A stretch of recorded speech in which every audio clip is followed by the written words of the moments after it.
चलिए बनाते हैं दुनिया का सबसे आसान चिकन बिरयानी, वो भी प्रेशर कुकर में। इसके लिए मैंने यहाँ पर हाफ़ के जी चिकन ले लिया है। आप क्वांटिटी कम या ज़्यादा कर सकते हैं, जितना भी आपको बनाना है उस हिसाब से आप मसाले भी डबल या फिर ट्रिपल कर लें। तो सारे मसाले मैंने डाल दिए हैं। आप चाहे तो इसे मैरिनेट करके ओवरनाइट या फिर 2-3 घंटे के लिए रख सकते हैं, लेकिन मैंने इसे फ़ौरन बनाया था। तो सारी चीज़ें डाल के हम इसे अच्छे से मिक्स करेंगे। कुकर में मैंने ऑयल रख दिया गर्म होने के लिए।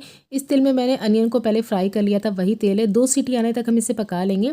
इधर हम तब तक चावल रेडी कर लेंगे। इसके लिए सारे खड़े गरम मसाले, तेल, नमक, नींबू, हाफ के जी भिगोया हुआ बासमती राइस ऐड करेंगे। इसके बाद हम इसे 70% डन होने तक कुक करेंगे। स्ट्रेन करके साइड में रखेंगे। और यहाँ पर 2 सीटी आने के बाद, प्रेशर निकलने के बाद हम कुकर ओपन करेंगे। इसमें डाल देंगे सारी चीज़ें, पूरा का पूरा चावल भी ऐड कर देंगे यहाँ पे।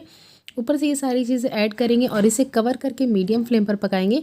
और जैसे ही इसमें से 1 सीटी आने वाली होगी, उससे पहले ही हम गैस का फ्लेम बंद कर देंगे। तो आप भी इसे फटाफट से ट्राई करें and don't forget to like, share and subscribe.